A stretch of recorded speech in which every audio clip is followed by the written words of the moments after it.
चुनाव भी फर्जी हुआ है। और फर्जी अगर चुनाव हुआ है तो देश का प्रधानमंत्री अगर बैसाखी कहीं से पा रहा है तो वो बिहार से पा रहा है। तो मेरा मानना है कि देश के प्रधानमंत्री को भी फर्जी तरीके से इस देश में एक शपथ दिलाने का काम किया गया है। मतदाता सूची फर्जी थी तो one election one nation one election की बात करते थे।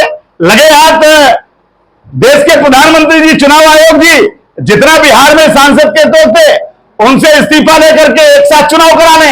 आज 12 तारीख जिला कांग्रेस कमेटी के दफ्तर में हमारे प्रभारी सचिव माननीय श्री सुशील पासी जी का आगमन हुआ है। आदरणीय भाई मेरे अखिलेश प्रसाद यादव जी, उनका भी आगमन हुआ है।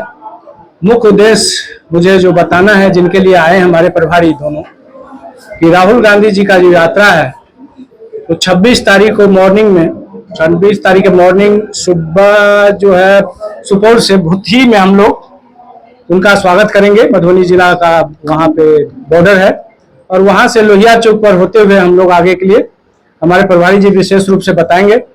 मैं विशेष धन्यवाद करना चाहता हूँ अपने प्रभारी सचिव आदरणीय सुशील पासी जी का, कि मेरे मधुबनी जिला में आने के प्रोग्राम से पहले कोई दूसरा रूट चार्ट बन रहा था। तो हमने प्रभारी जी को आग्रह किया कि जब जननायक राहुल गांधी हमारे जिला आ रहे हैं तो मधुबनी में भी हमारा प्रोग्राम होना चाहिए। उस बात को आगे तक इन्होंने किया और उनके लिए मैं विशेष धन्यवाद पूरे मधुबनी जिला कांग्रेस कमेटी की तरफ से दे रहा हूं। मैं आदरणीय सुशील पासी जी से आग्रह करूंगा कि अपनी बातों को विस्तृत से रखें। वोट के अधिकार की चोरी की जा रही है, वोट की चोरी की जा रही है, जो अब डकैती के रूप में पूरे देश में विख्यात हो गया है।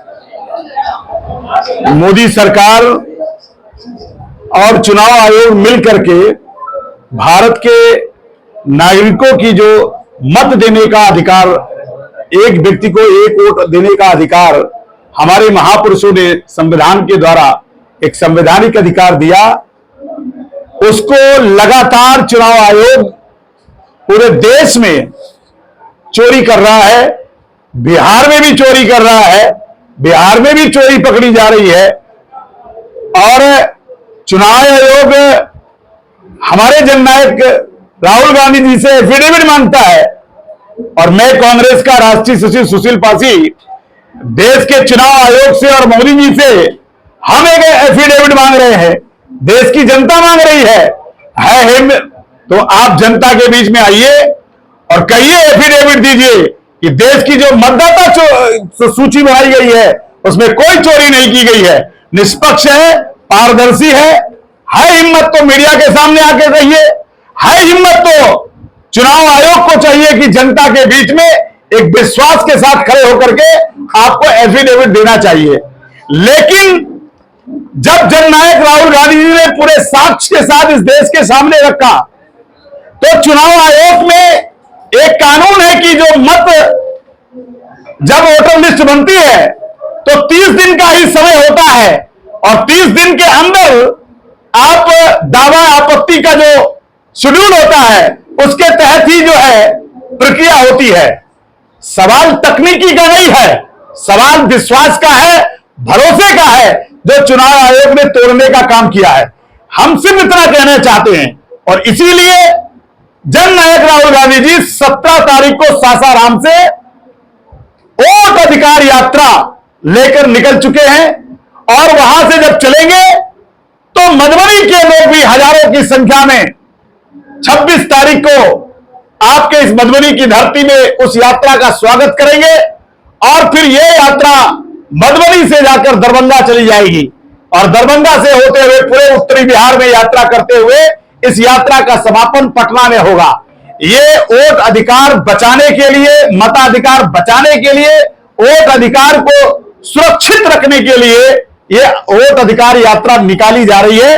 उसी की तैयारी में हम जिला अध्यक्ष के माध्यम से मधुबनी के जितने भी वरिष्ठ नेता हैं, वो चाहे पीसीसी हो, एआईसीसी हो, वरिष्ठ नेता हो, पूर्व मंत्री हो, पूर्व विधायक हो, आगे भविष्य में लड़ने वाले प्रत्याशी हो, जो भी वरिष्ठ जन है उन सबके साथ हम रणनीति बनाने के लिए आए हैं।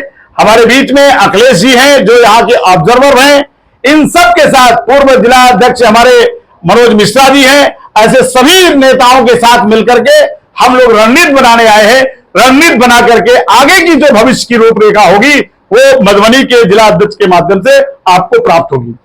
और 8 करोड़ लोगों को कहा कि कागज लगाइए, पुरानी वोटर लिस्ट लगाइए, और बिना किसी के दस्तखत कराए पहले बोले मैं घर घर जाऊंगा, लेकिन राहुल गांधी जी के दबाव में पता नहीं कैसे किस तरीके से वोटर लिस्ट को बनाया गया। मेरा यह मानना है कि अगर मतदाता सूची फर्जी थी तो one election one nation one election की बात करते थे। लगे हाथ देश के प्रधानमंत्री जी, चुनाव आयोग जी, जितना बिहार में सांसद के तो थे उनसे इस्तीफा लेकर के एक साथ चुनाव करा लें, क्योंकि अगर मतदाता सूची फर्जी थी तो चुनाव भी फर्जी हुआ है। और फर्जी अगर चुनाव हुआ है तो देश का प्रधानमंत्री अगर बैसाखी कहीं से पा रहा है तो वो बिहार से पा रहा है। तो मेरा मानना है कि देश के प्रधानमंत्री को भी फर्जी तरीके से इस देश में एक शपथ दिलाने का काम किया गया है। तो